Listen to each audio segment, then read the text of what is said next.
Ya estamos comunicados con un gran actor, autor, director y productor argentino, con nosotros Antonio Gasalla. Muchas gracias por estar con nosotros comunicados. Antonio, Martín Fernández, Leila Barzani y equipo te saludan.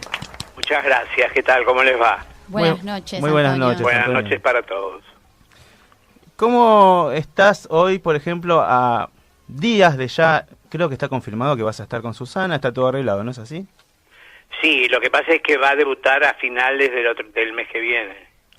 Ah, está todo ya cerrado, pero no vamos a verte al aire hasta el mes que viene. No, claro, yo no, en el tema ese yo nunca tengo nada que ver, obviamente. Es decir, es una cosa de entre el canal y Susana, y creo que es a fin de este mes que viene, sí. Buenas noches, Antonio. Te saluda Leila. Hemos estado hablando tanto. ¿Cómo te va? ¿Cómo le va? Yo tengo una duda así como espectadora, en realidad. Las preguntas que le hace la abuela a Susana, ¿se charlan previa o cuando aparece el cartel en vivo las planteamos? No, Susana no tiene idea de qué vamos a hablar. Bien. Es decir, siempre fue como una consigna de la historia. No fue una consigna que nos pusimos de acuerdo. La abuela durante mucho tiempo, recién ahora yo estoy escribiendo alguna cosa un poco para no desdecirme o no repetirme, porque hace casi 16 años que estamos haciendo esto. Entonces, durante muchos años fue pura improvisación. Susana no sabe absolutamente nada para dónde voy a agarrar. ¿Volverías a... ¿Hay algo que no volverías a hacer en tu vasta trayectoria? Mira, no sé medir la vida de esa manera, porque tampoco la vasta trayectoria la tengo escrita toda en un papel acá adelante como para decirte esto no lo hago. Claro. Es decir, me parece que, o por lo menos no es una manera con la que yo encaro la vida. Uno va haciendo lo que tiene que hacer, supongo. Evidentemente que hay cosas que son mejores y cosas que no son tanto. A todo nivel te hablo, ¿viste? Yo no sé si somos realmente las 24 horas del día justos, equitativos, buena gente, y en el caso de los actores, y en todos los programas tenemos todo nuestro talento a flor de piel y estamos inspirados y qué sé yo. Hay como idas y vueltas en el trabajo de los actores.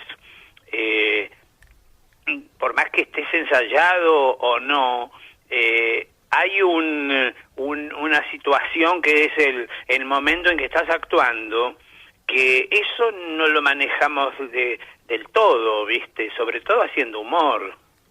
Claro, un poco se va ajustando la actualidad también. Va pasando un poco sobre la marcha, no te digo tan sobre la marcha como si viniéramos de estar en una fiesta y entramos a actuar, no, está más o menos pensado, ya se sabe que en ese espacio Susana recibe a la abuela y yo ya sé más o menos para decir, no es que lo sé, yo tengo metido ese personaje adentro mío desde hace mucho tiempo y he tenido la suerte de hacerlo, porque a veces hay personajes que quedan durmiendo por muchos años. La vieja no la he parado de hacer desde hace bastante tiempo. Uh-huh. Entonces, ya no sé más que inventarle a la historia de esta mujer, ¿entendés? Claro, obviamente. Porque tuvo hija, tuvo nietas, tuvo no sé qué. Bisnietas. Bisnieta, porque si sacás la cuenta cuántos años tiene la vieja, tiene como 123, ¿viste? Y de todos los personajes que has hecho, ¿cuál recordás con mayor gratitud? Mira, no, sería injusto. Hay personajes que por un lado y personajes por otro lado que dejan marca, ¿viste? No es que dejen marca. Yo hago personajes siempre como para decir algo, digamos. ¿Entendés? Entonces busco la excusa de, es decir, haciendo la empleada pública de alguna manera, es un poco el maltrato, la forma en que a veces nos manejamos, y sobre todo yo me basé en un aviso de televisión del Proceso, que había un personaje, una mujer, que alguien que estaba parado enfrente le decía, usted es responsable, y golpeaba el sello y se lo ponía en la frente y le quedaba acá responsable. Entonces, yo empecé con esa empleada pública. Claro. Que era la represión, la opresión, la falta de respeto, todo lo que pasaba en el proceso. Antonio, ¿cómo ves la actualidad laboral en el aspecto de los actores, el teatro? Y Mira, demás? a mí me cuesta hacer un resumen para este año y este momento y este segundo que estamos hablando. Yo tengo muchos años, entonces yo la Argentina la conozco, yo tengo 76 años.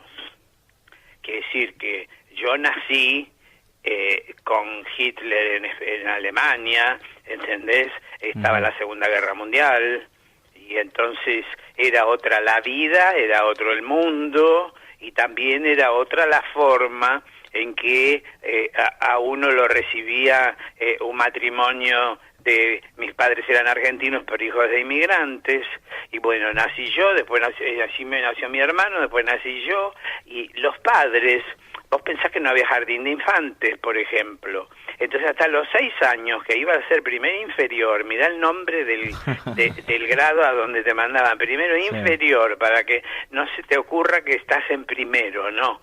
¿Entendés? Ya te metían, te catalogaban de movida. Y después que los padres no hacían con los hijos esta relación que hacen hoy día, que hablan desde la panza del nene, qué sé yo, y bla, bla, bla. Era que el marido trabajaba para mantener la casa, la madre tenía hijos, y vos eras un pelotudo hasta los 6 años. Hoy día un chico a los 6 años, ¿qué le falta por aprender? ¿Entendés? Está todo al alcance de las manos hoy, ¿no? Pero la computadora y claro. esto y lo otro, o sea, a los 2 años ya manejan el televisor, manejan el teléfono, ¿entendés? Entonces era otra manera de vivir. Entonces, a partir de ahí uno se va formando una manera de ser. Hoy día, es decir, yo cuando era chico, durante los años en que vos tenés ganas de divertirte, te digo, entre los 6 años y los 17, ponele, yo vivía en Ramos Mejía. Vivir en Ramos Mejía en esa época era como vivir en Chascomús. Claro. Porque la conexión que había de la capital con las ciudades del oeste, ponele, había un abismo. Claro, las distancias eran enormes. Ahora no es la distancia, te pongo un ejemplo. Sí. En mi casa recibíamos el Villiquen, que era una revista para niños, Sí. y en la página de atrás siempre había un aviso. Y un día yo veo Vaquero Far West. Fue cuando vinieron los jeans. Mirá, claro. ¿Entendés? Sí, sí, sí. Y entonces yo me rompía la cabeza qué quiere decir Far West, porque yo no tenía todavía esa idea en la cabeza. Claro, claro. Y los padres no pasaban tanta información. Nada, es un pantalón nuevo, nene, callate, ¿entendés? Pero hasta que apareció un jean en Ramos Mejía, pasaron 3 años, ¿entendés lo que te digo? Entonces, hay otras velocidades en la gente y qué sé yo, hay otra velocidad en el cambio de manera de pensar, y después que para hablar de política en la Argentina hay que realmente, que no se hace bien, leer la historia argentina, pero leer de verdad. Claro, claro, totalmente. Porque entonces empiezan un montón de consecuencias. Por aquello pasó esto, y por esto va a pasar lo otro, ¿entendés? Me da justo el pie para preguntarte cómo ves hoy en día la Argentina. Mira, la veo en un proceso más o menos parecido a otros procesos que la vi varias veces, saliendo adelante. Después de que se mejoró todo, chao, pum, caemos, nos vamos a la mierda de nuevo. ¿Eso cuántas veces pasa desde 1810? No podés llegar a contarlo.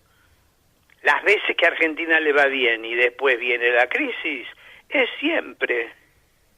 Es algo cíclico, ¿no? Históricamente. Yo qué sé, porque si te lo pones a pensar fríamente, que al país le va bien y entra plata, o por la soja, o ponele que porque tenemos buen vino, o ponele que la carne, y qué sé yo, pero después eso que iba bien empieza a marchar mal, hay una especie de desacuerdo más o menos, digamos, generacional que ya tenemos incluido. Totalmente. Es decir, en el fondo ni en 1810 se definió realmente cómo iba a ser la Argentina. La lucha de la independencia era que la mitad de los próceres o de los prohombres quería un país unitario y la otra mitad de los prohombres quería un país republicano. Y esas fueron todas las guerras, porque además, al lado de las peleas, porque las batallas que sabemos de San Martín y de Belgrano y qué sé yo, estaban los fusilamientos uno atrás de otro, de Dorrego, de Lavalle, ¿entendés? Claro, sí, totalmente. Además, uno se pregunta, ¿por qué San Martín se tuvo que ir a morir a Boulogne-sur-Mer en Francia? ¿Por qué Rosas se tuvo que ir a morir a Londres? ¿Por qué Sarmiento tuvo que cruzar la cordillera corriendo para que no lo mataran? Entonces, si hablamos o de agresión o de mala onda, viene desde allá también. Claro, sí, estamos signados por esas cosas también. Uno se va formando como argentino también por esas cosas. Es que si vos vas a Brasil y vivís un año, te das cuenta que los brasileños también vienen con una historia que arrastran desde que tuvieron emperador, que eran portugueses y qué sé yo. No se puede hablar del hoy sin tener un poquito más claro lo que pasó antes. Y nosotros nos encargamos de borrar lo que pasó antes, pero antes inmediato. Es decir, ¿cuántas veces vimos un presidente que se fue o terminó el ciclo y entonces tuvo que rendir cuentas? ¿Y cuántos años estuvo Menem rindiendo cuentas? Y le di, ¿qué pasó? Nada, absolutamente. ¿Entendés? Y cuando, es decir, la única que fue culpable y estuvo presa fue María Julia. Pero de todos modos el Petit Hotel de Callao no, todavía está ahí, lo iban a tirar abajo y no se puede porque es monumento nacional. Es decir, acá siempre hay una vuelta de tuerca. Exactamente, además como siempre uno dice, todo proceso lleva su tiempo. Claro, lleva su tiempo y lleva a tomar conciencia también, porque yo te pregunto ¿a vos tu casa se le caen los azulejos del baño? Sí. Bueno, a veces sí, a veces no, pero... Y bueno, ¿qué haces? ¿No llamas a alguien para que lo repare? Exactamente, sí. Y bueno, si te quedas sin agua, ¿no te das cuenta que no te podés bañar? Y bueno, hay un montón de inconvenientes que uno tiene que resolver en el día a día de su propia vida. Imagínate resolver los problemas de afuera. Porque, ¿por qué no le importa? ¿Por qué no, un país tan grande, tan largo y tan enorme saca los trenes? Menem dijo, ramal que para, ramal que desaparece. Y sacó los trenes. Sacar los trenes en un país como este es cortarle las gambas de una manera infernal. Y después cuando vienen los camioneros vienen con las rutas, ¿qué pasa? Los aviones no conviene que vayan a las provincias, porque tienen que ir los camiones. Claro. ¿Entendés? Tal cual. Porque nada es sin costo, todo tiene una cosa atrás.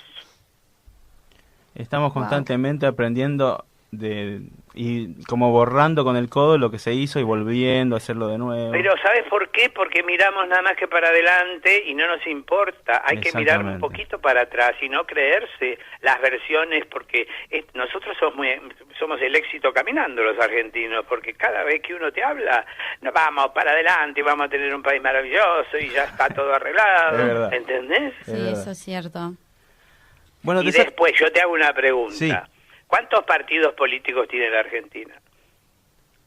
Uy, dame 2 martes y te contesto, puede ser. No, yo te digo, tenemos un partido político por político. Ah, claro, sí, obviamente. Sí, hay macrismo, masismo, cristinismo, hay todo. Cada uno es un partido. No puede ser. En el mundo entero hay 2 partidos. Es verdad. Sí, ¿entendés? En Estados Unidos, en Rusia, donde quieras. ¿Nosotros de qué partido somos ahora? Yo creo que nadie está... Cuando vas a votar, vas a votar un nombre que ponen ellos. Claro, sí, eso es cierto. Y explícame el siolismo. Explícame el macrismo. Explícame, es decir, están tratando de gobernar. Totalmente, cada uno hace su propio país, digamos. ¿Vos sabés realmente como ciudadano qué pasa dentro del Banco del Banco Central? No, absolutamente. ¿Vos sabés cuál es la recaudación total del país de acuerdo a lo que produce? No. No, esas cosas no se ¿Vos saben. sabés quién nos compra? No. No. ¿Vos sabés a quién le vendemos? No. Pero no es no de hoy, ¿entendés? Exactamente. Estamos hablando con el grande Antonio Gasalla. No, yo sabés qué hago, nada más que uso la cabeza, razono, ¿entendés? Sí, Porque sí. yo de política sé, porque más o menos si trabajé en Cuba. Entonces, como en Cuba hay muchas horas libres, yo lo que hacía era pedía libros de la Revolución Cubana para leer y entender qué quiso decir el Che, qué dice Fidel. Me tragué discursos de Fidel en vivo, dichos en ese momento de 7 horas. Y entonces entendés lo que es el comunismo y entendés cómo quieren vivir. Regar una planta es capitalista. Total. Es frívolo regar una planta. Bueno, Antonio, te saco un poco y te traigo un poco más acá a lo Sí. nuestro. Además de tele este año, ¿tenés previsto hacer teatro de nuevo? Mira, siempre tengo el teatro previsto, es decir, yo me formé para el teatro y cuando no estoy laburando, en general estoy preparando algo o escribiendo sencillamente, aunque no tenga fecha o aunque no sepa qué voy a hacer. Entonces, llevo casi un año sin laburar en teatro porque había hecho 10 años seguidos más Respeto que soy tu madre y quería como aflojar un poco también, dejar descansar al público, ¿viste? Claro, Y totalmente. entonces... Y descansar vos también. Descansar también, pero viste que hay manera de descansar donde uno también hace lo que más le gusta, y a mí, digamos que escribir me divierte, y como no tenés una fecha que te corre, tengo cuadernos y cuadernos, yo escribo todo el día. Entonces, hay cosas que tengo preparadas de la actualidad, cosas que han pasado en el mundo y que sirven como para hacer un recuento con humor, digamos. Y por otro lado, estoy preparando algo probablemente para de la mitad del año en adelante. Bueno, Vamos esperaremos. a estar ahí con todas las expectativas. Y además de estar obviamente con Susana, al lado de Susana, en el 2012 tuviste como jurado en el Bailando. Sí. El lunes que viene comienza Showmatch. Sí. ¿Cómo viviste esa experiencia? ¿Te gustó? ¿Te sentiste cómodo? Mira, a mí, viste, hay un error que yo no tendría que haber aceptado el rol, porque yo no sé hacer de mí. ¿Entendés? Es decir, yo trabajo en una clave, será de humor, porque a veces estoy haciendo humor, pero no hago tanto humor, porque por ahí bajo a la realidad, pero yo no tengo un personaje armado como para sostenerme dentro de un jurado donde hay que armar un personaje. Sí. ¿Entendés? Entonces, había momentos donde estar esperando que termine de hablar otro y otro, lo haces, te divertís y qué sé yo, pero no era mucho lo que me divertía. Entonces, nada, después de hablarlo, yo tenía posibilidad de rescindir el contrato cada 6 meses y cuando llegó el momento lo rescindí. Bien. ¿Y quedó todo bien con Tinelli? Mira, es mi trabajo, cada uno trabaja como puede, yo qué sé. Yo miro si voy a quedar bien o mal, pero si hacemos un contrato con opción a renovar de las dos partes, yo tomo la opción de no renovar y no renové. Para mí esa es la realidad y es lo que hice. Si me tengo que sentir culpable, si tengo que salir a declarar a la prensa, me chupa un huevo. Muy bien. Nadie hace las cosas por mí, me las hago yo. Como debe ser, como Y tiene si que quieren ser. informar, que informen. Si quieren chismorrear, que chismorreen. Yo no lo leo, soy una persona adulta, tengo claro lo que hago y mal no me va. Así que no debo estar haciendo las cosas mal. Yo me baso en mi opinión, porque basarse en la opinión de 7.000 periodistas o de 15 millones de habitantes, ¿viste? No puedes dedicar a tu vida a ser una alfombra, ¿viste? No, además no se puede vivir. Entonces, yo sé lo que hago, sé el vínculo que tengo con la gente, no me estoy mandando la parte, esto lo sé porque hablo con el público, en la calle, voy al interior, en el interior es como una fiesta porque la gente te espera, es decir, hay un montón de placeres que da esta profesión. además atravesás generaciones. Yo me acuerdo de estar mirándote con mi abuela y esperando a ese momento de que venga la abuela, por ejemplo, con Susana. Sí, claro. Sí, es decir, tuve esa suerte también, ¿viste? Porque en esta profesión hay gente que se mata, se rompe el alma y de golpe le dan la espalda. Es decir, son cosas de la vida. Es decir, esto forma parte de lo que sería el condimento artístico de esta historia, cuando algo trasciende y trasciende de una generación a otra, porque a mí me habla gente que hoy día tiene 50 y pico y te dice, mi mamá no me dejaba que yo lo viera a usted, ¿entendés? Entonces, ya cuando formás parte como del folclore familiar de la gente, eso no tiene precio. Y entonces, a mí, dedicarle muchas horas a lo que hago me da mucho placer. Bueno, muchísimas gracias, Antonio. Para mí fue un placer poder charlar con vos. Te estamos esperando con muchas ansias. Ya queremos volver a verte en la tele. Igualmente, yo te veo cada tanto ahí en el local y la verdad que es un placer. Y puedo decirlo, la gente se acerca a él, lo reconoce y Antonio siempre lo saluda, que la foto. Yo a veces le digo, tenés que cobrarle a la gente por esto. No, cállate, que la foto nos vino a salvar de la firma del autógrafo, que era un garrón agarrar el papel, la lapicera, mientras están todos uno arriba del otro. En cambio acá te pones y te sacan la foto. Te ahorrás dolores de muñeca también. No, claro, y además que hay gente que me vio hace 100 años y viene con hijos, nietos, qué sé yo. ¿Viste? Es maravillosa, esta profesión es maravillosa. Bueno, Antonio, muchísimas gracias por estar comunicados con nosotros. Gracias, un abrazo.